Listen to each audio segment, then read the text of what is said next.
नमस्कार साथियों, स्वागत है आप सभी का अंकित इंस्पायर्स इंडिया पर। मैं हूं अंकित अवस्थी। आप हैं मेरे साथ में बांग्लादेश के अंदर भारत के विरोध में हो रहे प्रदर्शनों की चर्चा करने के लिए, जिसके चलते वहां के प्रमुख अखबार डेली स्टार की बिल्डिंग को आग लगा दी गई।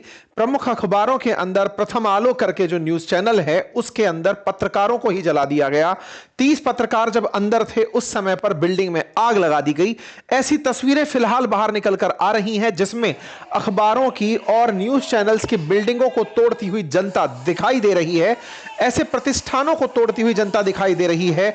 यहां पर रात को जो उन्मादी भीड़ उमड़ रही है, इसे देखकर अंदाजा लगा सकते हैं हालत बेहद गंभीर है। पूरी तरह से यह सारी स्थिति बनी है हमारी उस न्यूज के बाद जो आपने कल सुनी थी अपनी पाठशाला पर, जिसमें मैंने आपको बताया था कि अज्ञात फिर सक्रिय हैं। बांग्लादेश के अंदर छात्र नेता को गोली मारी गई है। भारत के विरोध में जो बांग्लादेशी सड़कों पर उतरे थे, असल में जिस व्यक्ति को गोली मारी थी वो व्यक्ति मर गया है। यह उस्मान हैदी, जिसे गोली मारी गई थी, यह उस्मान हैदी नाम का व्यक्ति मर गया है। इसके चलते अब लोगों का गुस्सा फूट पड़ा है और वो सीधे सीधे भारत को ब्लेम कर रहे हैं। उनका मानना है कि भारत ने अपने खुफिया लोगों से या फिर मारने वालों को अपने यहां शरण देकर के उस्मान हदी को मरवाया है। कौन था उस्मान हदी, इसके बारे में थोड़ा सा ब्रीफ में एक बार चर्चा हो जाए, इसकी भी चर्चा होगी। साथ ही साथ भारत यहां पर क्या कर रहा है। भारत के हाई कमीशन के बाहर ईंटें फेंकी जा रही हैं, अंदर तक लोगों की सुरक्षा को लेकर चिंताएं हो रही हैं। भारत समर्थक हों या फिर शेख हसीना के पार्टी के लोग, उन सभी को टारगेट किया जा रहा है, हिंदुओं को पीटा जा रहा है, ऐसी मीडिया में रिपोर्ट्स आ रही हैं।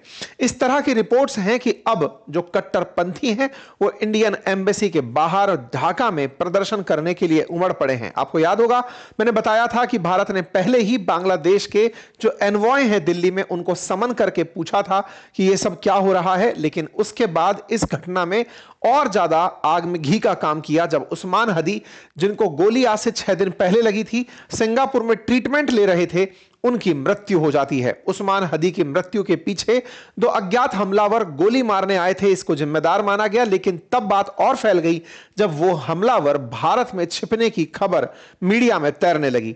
बांग्लादेश के अंदर अब पूरी तरह से एंटी इंडिया सेंटीमेंट है, क्योंकि ये उस्मान हदी इंकबाल मंच का राष्ट्रीय प्रवक्ता था। यह वही इंकलाब मंच है जिसने शेख हसीना की सत्ता गिराई।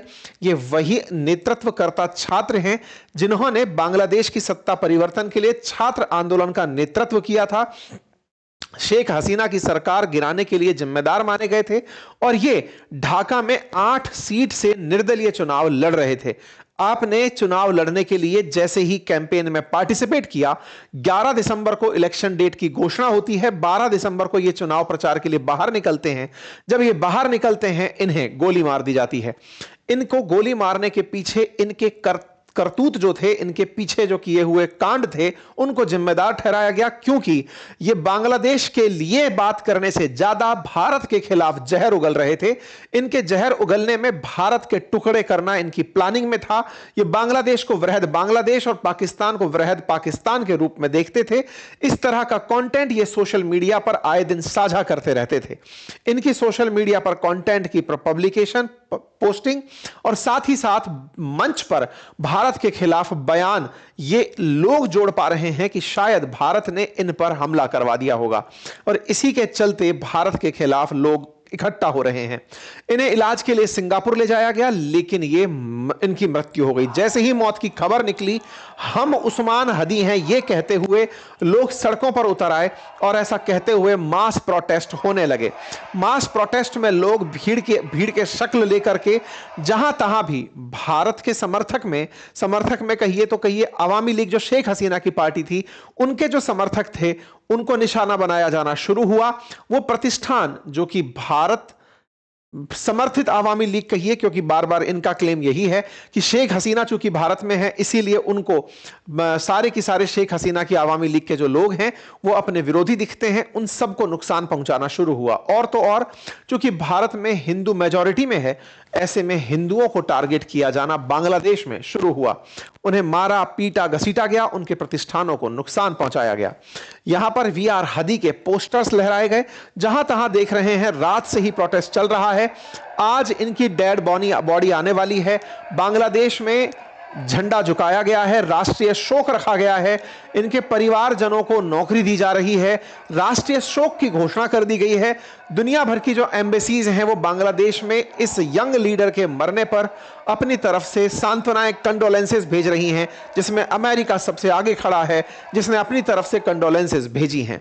बांग्लादेश में शेख हसीना विरोधी होने के चलते इनकी मौत पर आवामी लीग को निशाना बनाया जा रहा है, और यही कारण है कि जो सरकार समर्थित न्यूज चैनल हुआ करते थे, या फिर जिन्हें यह माना जाता था कि शेख हसीना के समर्थन से ये चैनल बड़े बने, उन्हें टारगेट किया जा रहा है। आप देख सकते हैं यहां पर न्यूज चैनल्स के, जिनमें से प्रथम आलो करके एक न्यूज चैनल है, उसके बाहर आग लगाई गई, फिर प्रथम आलो के बिल्डिंग में ही आग लगा दी गई, और बिल्डिंग के अंदर हमलावर पहुंचते हैं, उसकी पूरी बिल्डिंग को आग लगा देते हैं। साथ ही साथ डेली स्टार जो न्यूज़पेपर है, जो ढाका के अंदर सबसे बड़ा न्यूज़पेपर माना जाता है, बांग्लादेश का सबसे बड़ा न्यूज़पेपर है, उसके 30 जर्नलिस्ट जब बॉडी के मतलब बिल्डिंग के ऊपर ही थे, उस समय उन्हें आग लगा दी गई।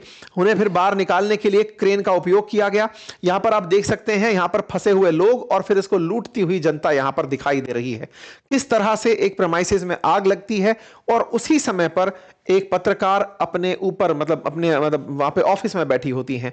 यहां पर आप देख सकते हैं किस तरह से उन्मादी भीड़ ने एक अखबार के पूरे ऑफिस को आग लगा दी और वहां जाकर के वस्तुएं खींचते हुए दिखाई दिए। क्रेन के माध्यम से फंसे हुए लोगों को निकालने का प्रयास हुआ। देर रात तक अखबारों के ऑफिसेज को, दस्तावेजों को आग लगाई जाती रही। केवल टारगेट यह था कि ये हमारे आंदोलन को सही से दिखा नहीं रहे हैं, और ये शेख हसीना समर्थक हैं और भारत के समर्थन में खबरें चलाते हैं, इसलिए इनके कार्यालयों को आग लगा दी गई। इनके बहुत सारे सामान लूट लिए गए। हालात देखकर आप अंदाजा लगा सकते हैं कि किस हद तक यहां पर नुकसान पहुंचाया गया, क्योंकि अखबार एक दिन पहले ही प्रकाशित होने जाता है, तब अगले दिन सुबह आता है, रात भर प्रिंटिंग का काम चलता है।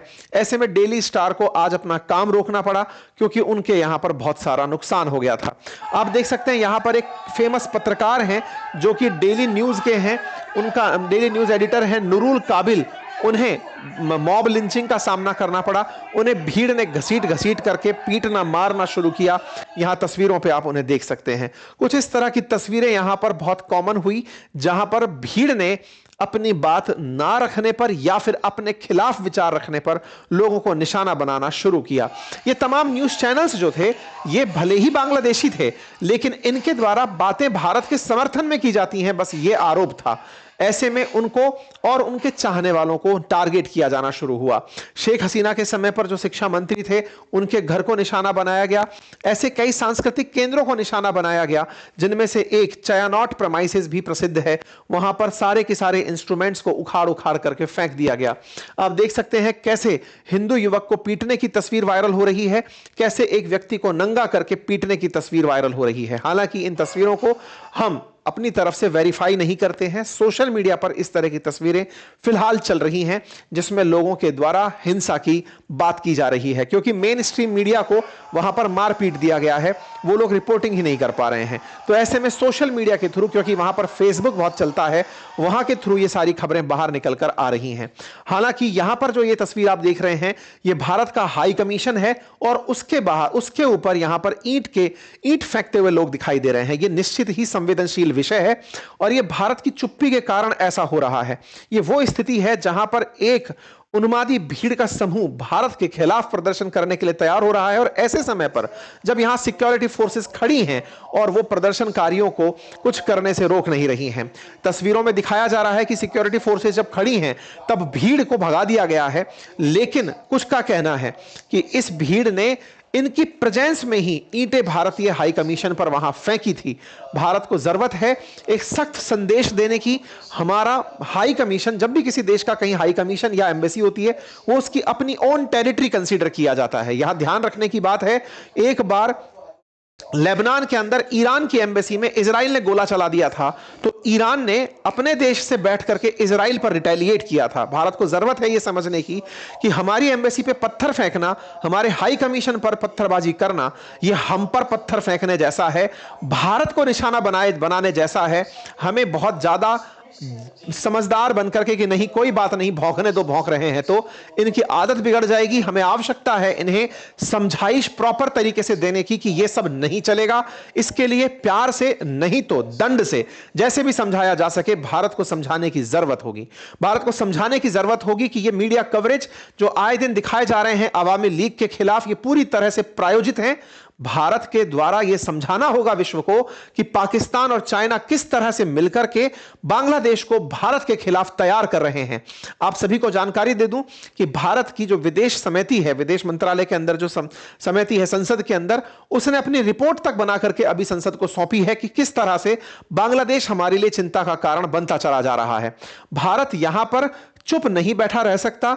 भारत ने शेख हसीना को वहां से खुद निकाला नहीं, वो खुद आकर यहां पहुंची।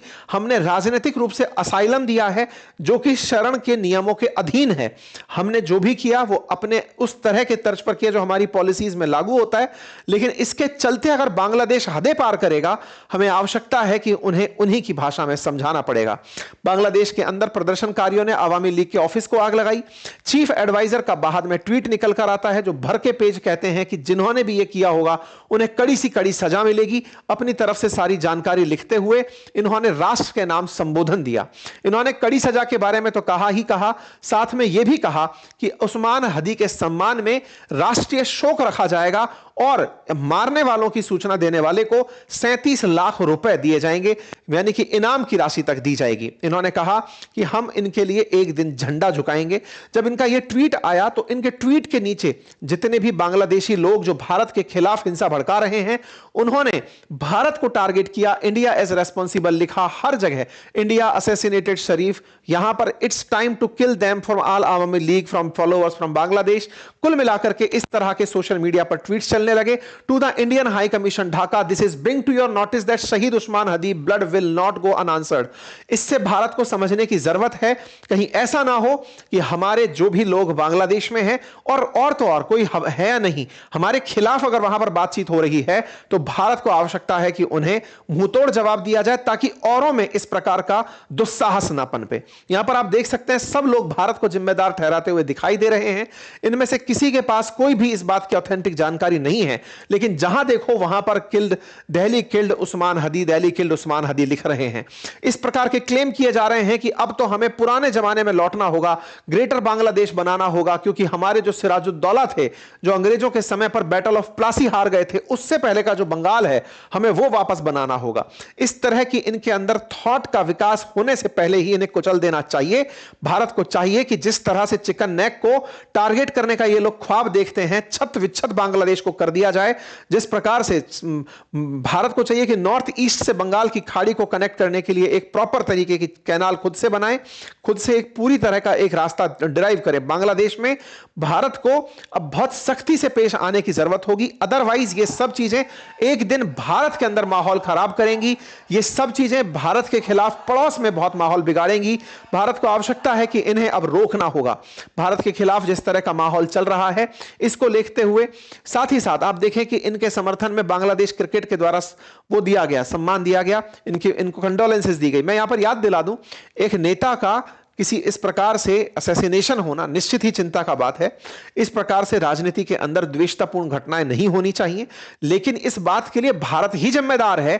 यह क्लेम करने से पहले बांग्लादेशियों को बचना होगा। बांग्लादेश की सरकार को चाहिए कि वो इस तरह से अपनी भीड़ को हरकतें करने से रोके, खुद से स्पष्टीकरण दे, भारत दबाव बनाए बांग्लादेश पर। उसे आवश्यकता है कि उसे अपने तरीके से यह स्पष्ट करना होगा कि यह अब और नहीं चलेगा। आप देखें, हमारे ऊपर बयान देने के चलते इनके यहां पर कई सारी मिनिस्ट्रीज एक्टिवेट हो गई हैं, और तो और यूएस एम्बेसी ढाका ने बकायदा इन्हें अपनी तरफ से कंडोलेंसेस दे दिए हैं। कहा है कि यूथ लीडर शरीफ उस्मान हदी उनके लिए मतलब उसको बड़ा लॉस मानते हैं। ये कुल मिलाकर के अमेरिका के द्वारा प्रायोजित मोहम्मद यूनुस अब भारत के खिलाफ बांग्लादेश को पूरी तरह से प्रपंच में चाइना और पाकिस्तान के साथ मिलकर यूज कर रहे हैं।